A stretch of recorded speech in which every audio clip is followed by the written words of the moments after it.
నమస్తే. ప్రస్తుతం మనతో పాటు సీనియర్ జర్నలిస్ట్ భరద్వాజ్ ఉన్నారు. ఆయనతో మాట్లాడదాం. నమస్తే సార్. నమస్తే. సార్, చిలకలూరిపేట బస్సు దహనం వెనుక ఇద్దరు వ్యక్తుల్ని అరెస్ట్ చేసి అలాగే 32 సంవత్సరాలుగా వాళ్ళు జైల్లోనే ఉంటున్నారు. అయితే మొన్న 9వ తారీఖున అంటే ఏప్రిల్ 9వ తారీఖున ఏపీ హైకోర్టు ఒకటి పాస్ చేసింది. అంటే పాత విధానాల ప్రకారమే వాళ్ళకి శిక్ష అమలు చెయ్యాలి అని చెప్పి.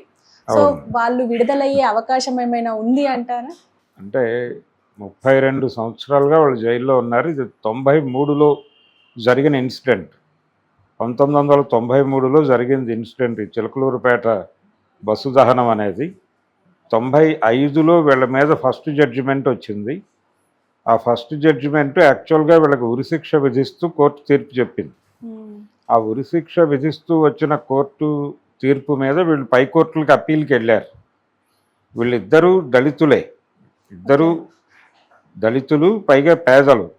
గుంటూరు టౌన్లో కోబాల్పేటలో ఉండేటువంటి దళిత కుటుంబాలకు చెందిన పిల్లలు వీళ్ళు. అప్పుడు వీళ్ళు ఆర్థిక సమస్యలతో ఏం చేయాలో అర్థం కాని పరిస్థితుల్లో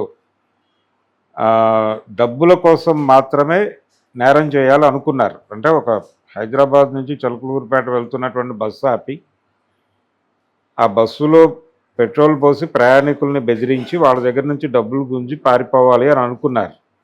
అంతే తప్ప బస్సు తగలబెట్టి ప్రయాణికుల్ని అందులో హతమార్చాలి అనేటువంటి ప్రోగ్రామ్ ఏం లేదు. వాళ్ళకి ఇంటెన్షన్ లేదు.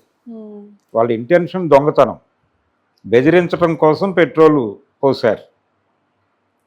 ఈ పెట్రోల్ పోయటము, ఈ బెదిరించటము అనే కార్యక్రమంకి ఒక ప్రాతిపదిక ఉండింది. ఆ ప్రాతిపదిక ఏంటంటే, అప్పట్లో నక్సలైట్లు రెగ్యులర్గా బస్ బర్నింగ్ చేసేవాళ్ళు.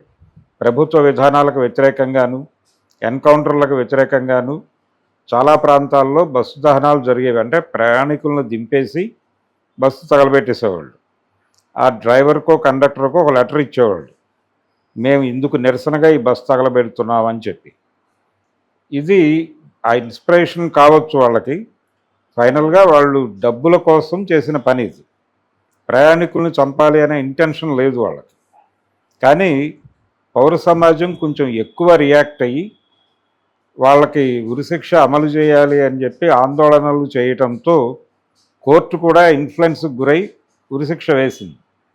ఆ ఉరిశిక్ష వేసిన తర్వాత దాన్ని పైకోర్టులు కూడా అంగీకరించినాయి.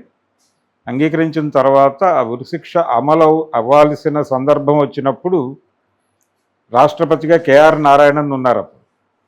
ఆయన ఆ ఉరిశిక్ష ఆపాడు. అంటే క్షమాభిక్ష ప్రసాదించాడు ఆయన. అంతకుముందు శంకర్ దయాళ్ శర్మ గారు 2 సార్లు రిజెక్ట్ చేశాడు. మూడోసారి కేఆర్ నారాయణన్ ఆయన వెళ్ళిపోయి కేఆర్ నారాయణన్ అధికారంలోకి వచ్చినప్పుడు, ఆయన రాష్ట్రపతి పదవిలోకి వచ్చినప్పుడు ఆయన దీని మీద సంతకం పెట్టాడు. అలా ఉరిశిక్ష ఆగింది వీళ్ళకి. ఆగిన తర్వాత అప్పటి నుంచి వాళ్ళు జైల్లోనే ఉన్నారు. అంటే వీళ్ళు అరెస్ట్ అయిన రోజు నుంచి జైల్లోనే ఉన్నారు. ఆ ఇన్సిడెంట్ జరిగిన వెరీ సెకండ్ డే అరెస్ట్ అయ్యారు. 93లో ఆ ఇన్సిడెంట్ మార్చిలోనే ఎప్పుడో జరిగింది. అది జరిగిన తర్వాత 2 డేస్లోనో 3 డేస్లోనో అరెస్ట్ అయిపోయారు. ఆ లోకల్గా ఉన్నటువంటి ఒక లాడ్జిలో ఉన్నారు వీళ్ళు, అక్కడే అరెస్ట్ అయిపోయారు. అందులో విజయవర్ధన్ రావు అనే అతనికి విపరీతంగా ఒళ్ళు కాలింది. అలా ట్రేస్ అయ్యారు వీళ్ళు. ట్రేస్ అయ్యి దొరికారు. అప్పటి నుంచి జైల్లోనే ఉన్నారు. వీళ్ళకి మధ్యలో ఒక అతనికి మాత్రం జానారెడ్డి గారి టైంలో పెరోల్ ఇచ్చారు. జానారెడ్డి గారు కొంచెం ఖైదీల పట్ల అంటే ఎవరినో అడిగి పర్మిషన్ తీసుకోవాలి అలాంటివి కాకుండా వాళ్ళకి ఇవ్వాల్సిన అవసరం ఉంది అనుకుంటే జెన్యూన్ అని తనకు అనిపిస్తే సంతకం పెట్టేవాడు ఆయన. ఆ తర్వాత అంటే అలా సొంత నిర్ణయాలు తీసుకునేటువంటి హోంమంత్రులు చాలా అరుదు. జానారెడ్డి గారి తర్వాత మళ్ళీ అలా చొరవ తీసుకునేటువంటి హోంమంత్రులు ఎవరు రాలా, తెలంగాణలో కానీ ఆంధ్రాలో కానీ లేదు ఉమ్మడి రాష్ట్రంలో కానీ. ఆ తర్వాత వచ్చిన సబితా ఇంద్రారెడ్డి గారి దగ్గర నుంచి అందరూ సీఎం గారి అభిప్రాయాల ప్రకారం నడుచుకున్న వాళ్ళే తప్ప సొంత నిర్ణయాలతో వెళ్ళిన హోంమంత్రులు ఎవరూ లేరు. కాబట్టి జానారెడ్డి గారి టైంలో ఒకసారి పెరోల్ వచ్చింది తప్ప మధ్యలో వీళ్ళకి పెరోల్ అవకాశాలు కూడా రాలేదు. విజయవర్ధన్ రావు అసలు ఒక్కసారి కూడా పెరోలు వినియోగించుకోలేదు. చలపతిరావు ఒకసారి పెరోలు, ఒకసారి ఎస్కార్ట్ పెరోలు, వాళ్ళెవరో బంధువులు చనిపోతే వచ్చాడు అతను, అంతే, అంతకుమించి రాలా. ఒకళ్ళు ఇందులో సాతులూరి చలపతిరావు అనే ఆయన నెల్లూరు జైల్లో ఉన్నాడు. గంటెల విజయవర్ధన్ రావు ఏమో రాజమండ్రి జైల్లో ఉన్నాడు. ఇలా వీళ్ళు 32 సంవత్సరాలు యాక్చువల్ సెంటెన్స్. అంటే యాక్చువల్గా ఇప్పుడు వాళ్ళు జైల్లో ఉన్నది 32 సంవత్సరాలు, కానీ రెమిషన్తో కలిపితే 40 ఏళ్ళు ఉన్నట్టు వాళ్ళు. అంటే ఈ ఆదివారాలు అవన్నీ కలిపితే, ఈ సెలవులు ఆదివారాలు అన్నీ కలిపితే 40 years కంప్లీట్ చేశారు వాళ్ళు. ఇంకా ఎంతకాలం జైల్లో పెట్టుకుంటారు అని చెప్పి చలపతిరావు కూతురు ఆవిడ కోర్టులో కంప్లైంట్ లాంచ్ చేసింది చాలా కాలం క్రితం. దాని మీద సుదీర్ఘంగా దాదాపు 52 రోజుల పైన విచారణ జరిగింది. అంతకుముందు ఎప్పుడో లాంచ్ చేసిన పిటిషన్ ఇది. అది ఫైనల్గా జడ్జిమెంట్ రిజర్వ్లో పెట్టి మొన్న 9వ తారీఖు కోర్టు ప్రకటించింది. జడ్జిమెంట్ ప్రకటిస్తూ వీళ్ళు ప్రధానంగా కోర్టును కోరింది ఏంటంటే ఆ పిటిషన్లో ఆ తర్వాత అంటే వీళ్ళు 10 సంవత్సరాల శిక్షాకాలం పూర్తి చేసిన తర్వాత వీళ్ళ విడుదలకి జీవోలు అంటే లైఫర్స్ రిలీజ్కి చాలామంది ఏమనుకుంటారంటే లైఫ్ అంటే 14 సంవత్సరాలు అనుకుంటారు, కానీ తప్పది. లైఫ్ ఈజ్ లైఫ్ అని సుప్రీంకోర్టు జడ్జిమెంట్ ఉంది. అంటే జీవితకాలం జైల్లోనే ఉండాలి, జైల్లో చచ్చిపోయి బాడీలు బయటకు రావాలి శిక్ష ప్రకారం చూస్తే. అయితే వీళ్ళ విడుదలకు ఉన్నటువంటి ఏకైక మార్గం ప్రభుత్వాలు అప్పుడప్పుడు దయదలిచి ఇచ్చేటువంటి జీవోలు. అంటే ఏదో అకేషనల్గా జీవో ఇస్తారు, ఆగస్టు 15కో లేకపోతే రిపబ్లిక్ డే రోజు, ఏదో ఒక రోజు అంబేద్కర్ జయంతికో లేకపోతే జగజీవన్ రామ్ గారి జయంతికో, ఏదో ఒక అకేషన్లో గాంధీ గారి జయంతికో ఒక అకేషన్లో ఒక జీవో ఇస్తుంది గవర్నమెంట్. ఆ జీవోలో ఇన్ని సంవత్సరాలు యాక్చువల్ సెంటెన్స్, ఇన్ని సంవత్సరాలు విత్ రెమిషన్ కంప్లీట్ అయిన వాళ్ళు విడుదలకు అర్హులు అని చెప్పి కొన్ని మార్గదర్శకాలు ఇస్తారు, గైడ్ లైన్స్.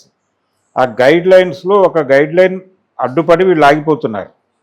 అదేంటంటే డెత్ పెనాల్టీ నుంచి లైఫ్ కన్వర్ట్ అయిన వాళ్ళు రిలీజ్కి అనర్హులు అని ఒక కండిషన్ ఉంది. దీనిలో ఉంటుంది, రెగ్యులర్గా కండిషన్ ఉంటుంది. అందువలన అడ్డుపడి ఆగిపోతున్నారు వీళ్ళు. అందుకని వీళ్ళు అక్కడ ఉండగా చాలామంది లైఫర్స్ రిలీజ్ అయ్యారు, వీళ్ళకంటే పెద్ద క్రైమ్స్ చేసిన వాళ్ళు. ఉదాహరణకి జూబ్లీ కార్ బ్లాస్ట్ కేసు అందరికీ తెలుసు. రామానాయుడు స్టూడియో ఇక్కడ ఫిలింనగర్లో రామానాయుడు స్టూడియోలో శ్రీరాములయ్య సినిమా ప్రారంభోత్సవం జరిగింది. మోహన్ బాబు గారు హీరో, పరిటాల రవి గారు ప్రొడ్యూసర్. పరిటాల రవి గారిని టార్గెట్ చేస్తూ మద్దెల చెరువు సూర్యనారాయణ రెడ్డి గారు ఆ రోడ్డు మీద ఒక మందు పాత్ర ఏర్పాటు చేశాడు. ఆ షూటింగ్ ముహూర్తం జరిగి బయటకు వస్తూ ఉండగా పరిటాల రవి గారి కారు ఆ మందు పాత్ర మీదకి రాగానే బ్లాస్ట్ చేయాలనేది ప్రోగ్రాం. నిజానికి ఆ బ్లాస్ట్ జరుగుంటే మోహన్ బాబు గారు కూడా వెళ్ళిపోవాల్సింది, ఎందుకంటే ఆ రిటర్న్ అయ్యేటప్పుడు రవి గారి కారులోనే కూర్చున్నాడు ఆయన మోహన్ బాబు. కానీ రవి గారి కారు ఆ దీని మీదకి రావడానికి ముందే ఈటీవీ వారి వ్యాను దాన్ని క్రాస్ చేసి మందుపాత్ర మీదకి వెళ్ళింది, అది బ్లాస్ట్ అయింది. అందులో ఈటీవీ వారి క్రూ పోయారు. అలాగే జగదీష్ బాబు గారని ఒక సీనియర్ జర్నలిస్ట్, ఒక ఆయన ఫిల్మ్ జర్నలిస్ట్ ఒక ఆయన చనిపోయారు. దాంతోపాటు ఈ ఆనంద్ సినీ సర్వీసెస్లో పనిచేసేటువంటి అసిస్టెంట్లు వాళ్ళు కొంతమంది ఎక్కారు, అక్కడ సందు చివరి దింపమని ఎక్కారు, వాళ్ళు చనిపోయారు. కొంతమంది జూనియర్ ఆర్టిస్టులు కొంచెం జూబ్లీ చెక్ పోస్ట్ దగ్గర దిగుతారని చెప్పి ఎక్కిన వాళ్ళు చనిపోయారు. 29 మంది పైన చనిపోయారు. ఆ కేసులో ఆ చనిపోయిన వాళ్ళకి ఎవరికి కూడా ఇలా ఉరిశిక్షలు పడలా. పౌర సమాజం కూడా కోర్టుల మీద ఇన్ఫ్లుయెన్స్ చేయలే, చాలా సాదాసీదాగా వదిలేశారు. అదేదో ఫ్యాక్షన్ గొడవ అని. వాళ్ళు ఇంటెన్షనల్గా చేశారు. చిలకలూరుపేట వాళ్ళు అన్ఇంటెన్షనల్, వాళ్ళకి చంపాలనే ప్రోగ్రాం లేదు, కానీ వాళ్ళకి చంపాలనే ప్రోగ్రాం ఉంది. అయినప్పటికీ కోర్టు గుడ్డిగా వాళ్ళకి లైఫ్ వేసింది, అంతే, నార్మల్ లైఫ్, ఎటువంటి ఇబ్బందులు లేవు వాళ్ళకి. వాళ్ళు కరెక్ట్గా 8 ఏళ్ళు చేసి విత్ రెమిషన్ 10 సంవత్సరాలు కంప్లీట్ అయిందని ఒక జీవోలో బయటకు వచ్చేసారు. అలాగే చుండూరు మారణ హోమం చేసిన వాళ్ళు కూడా వాళ్ళకి కింది కోర్టులో శిక్షలు పడ్డాయి, కానీ పై కోర్టులో కొట్టేయించుకుని బయటకు వచ్చేసారు వాళ్ళు మేనేజ్ చేసి. అలాగే కారంచేడులో దళితుల్ని చంపిన వాళ్ళలో ఎవరికీ శిక్షలు పడలేదు, ఒక అతనికి శిక్ష పడింది, అతను బయటకు వచ్చేసాడు. వీళ్ళు ఎందుకు రావడం లేదు అనేది ఒక ప్రశ్న పౌర సమాజంలో ఉంది ఇప్పుడు. కారణం ఏంటంటే వీళ్ళకి కులబలం లేదు, ధనబలం లేదు, ఏమీ లేదు. వీళ్ళ తరఫున అడిగేవాడు కూడా ఎవడూ లేడు. అందుకని ఎవరూ పట్టించుకోవట్లేదు, కాబట్టి వాళ్ళు అలా జైల్లో ఉండిపోతున్నారు. ఎవరైనా పట్టించుకునే వాళ్ళు ఉంటే తప్ప రిలీజ్ అయ్యే పరిస్థితి లేదు అనేది ఒక విషాదం.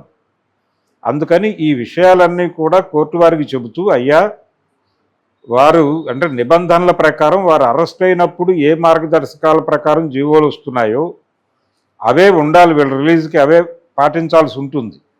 కానీ వీళ్ళు అరెస్ట్ అయిపోయి వీళ్ళకి శిక్షలు పడిపోయిన తర్వాత వచ్చిన జీవోల్లో ఉన్న మార్గదర్శకాల ప్రకారం వీళ్ళు రిలీజ్ ఆపేస్తున్నారు. అందుకని అరెస్ట్ అయినప్పుడు వీళ్ళ ఏ జీవోలు ఉన్నాయో ఆ మార్గదర్శకాల ప్రకారం కన్సిడర్ చేసి వీళ్ళని విడుదల చేయడానికి అవకాశం కల్పించమని కోరుతూ చలపతిరావు గారి డాటరు ఆ కేసు వేసింది. ఆ అమ్మాయి అప్పటికి ఇంకా పుట్టలేదు, వీళ్ళు అరెస్ట్ అయ్యే టైంకి. వీళ్ళు అరెస్ట్ అయిన తర్వాత పుట్టింది. ఆ అమ్మాయికి ఇప్పుడు దాదాపు 32 years. కాబట్టి ఆవిడ వేసిన కేసులో జడ్జిమెంట్ ఇచ్చి కోర్టు నిజమే, ఇంతకాలం ఇప్పుడు ప్రస్తుతం ముగ్గురే ఉన్నారు అలా 20 ఏళ్ళు దాటి శిక్ష చేస్తున్న వాళ్ళు, వీళ్ళిద్దరూ, ఇంకొక తమిళియన్ ఒక అతను ఉన్నాడు. వీళ్ళు ముగ్గురు తప్ప ఇంకెవరూ లేరు ఇంత సుదీర్ఘకాలం. 20 ఏళ్ళు పైన అంటున్నారు, 32 ఏళ్ళు. వీళ్ళు యాక్చువల్ రిమేషన్తో కలిపి 40 years, 40 ఏళ్ళు. 20 ఏళ్ళ వాళ్ళే ఎవరు లేరంటే వీళ్ళు 40 ఏళ్ళ వాళ్ళు ఉన్నారు. అందుకని ఇప్పటికైనా గవర్నమెంట్ వాళ్ళ రిలీజుకు సంబంధించి, అంటే ప్రభుత్వం దయతో ఇవ్వాల్సిన జీవోలే అవి, దయని ఎవరూ నిర్దేశించలేరు. అందుకని ప్రభుత్వం కన్సిడర్ చేయాలి అని చెప్పి కోర్టు ఒక డైరెక్షన్ ఇచ్చింది. ఆ డైరెక్షన్ మేరకు ఇప్పుడు ప్రభుత్వం ఎలా స్పందిస్తుంది అనేది చూడాలి. రేపు ఏదైనా జీవో ఇచ్చేటప్పుడు ఈ జడ్జిమెంట్ని దృష్టిలో పెట్టుకుని వీళ్ళిద్దరికీ ఆ నిబంధన తొలగించి ఒక జీవో ఇచ్చి, ఒక స్పెషల్ జీవో అయినా ఇచ్చి వీళ్ళ విడుదల చేయాలనేది ప్రస్తుతం. అంటే అప్పుడు కోర్టు నిర్ణయాన్ని గౌరవించినట్టు అవుతుంది ప్రభుత్వం. కానీ ప్రభుత్వాలు ఎలా ఆలోచిస్తాయంటే, ఎవరి విడుదలైనా సరే వీళ్ళు విడుదలైతే మనకి వచ్చే ఓట్లేంటి, వీళ్ళు విడుదల ఆగిపోతే పోయే ఓట్లేంటి అనే పద్ధతిలో ఆలోచిస్తారు. వీళ్ళిద్దరూ దళిత సామాజిక వర్గానికి చెందిన వాళ్ళు, మాల సామాజిక వర్గానికి చెందిన వాళ్ళు. కాబట్టి వాళ్ళని రిలీజ్ చేస్తే, ఇంతకాలం జైల్లో మగ్గిపోయారు వాళ్ళు, రిలీజ్ చేయటం ద్వారా ఆ సెక్షన్స్లో ప్రభుత్వం పట్ల ఒక అప్రిసియేషన్ వస్తుంది. దాన్ని దృష్టిలో పెట్టుకునైనా ప్రభుత్వం కనీసం రిలీజ్ చేస్తే బాగుంటుంది అని చాలామంది అడుగుతున్నారు. పౌర సమాజంలో ఈ మానవ హక్కుల వేదిక, అలాగే పౌర హక్కుల సంఘాలు అవి డిమాండ్ చేస్తున్నాయి. మరి ఆ డిమాండ్లని హోంమంత్రి గారు పట్టించుకుంటారా లేదా అనేది చూడాలి. అనిత గారు, అలాగే చంద్రబాబు గారి మీద భారం వేస్తున్నారు. ఆవిడ ఇంతకుముందు ఈ చలపతిరావు గారి భార్య గారు ఆవిడని కలిశారు, హోంమంత్రి గారు. కలిసినప్పుడు ఆవిడ చెప్పిన విషయం ఏంటంటే, సీఎం గారి దృష్టిలో ఉంది ఇది, కాబట్టి వారి నిర్ణయమే అంతిమము అన్నట్టుగా చెప్పారు ఆవిడ. మరి ఇప్పుడు ఈ జడ్జిమెంట్ వచ్చింది కాబట్టి ఈ వెలుగులో ఏవైనా స్పందించి వాళ్ళిద్దరినీ విడుదల చేస్తారేమో చూడాలి. ఇందులో విజయవర్ధన్ రావుకి పెళ్లి కాలేదు, అతనికి ఫ్యామిలీ, అంటే వాళ్ళ బ్రదర్ ఫ్యామిలీ ఉంది.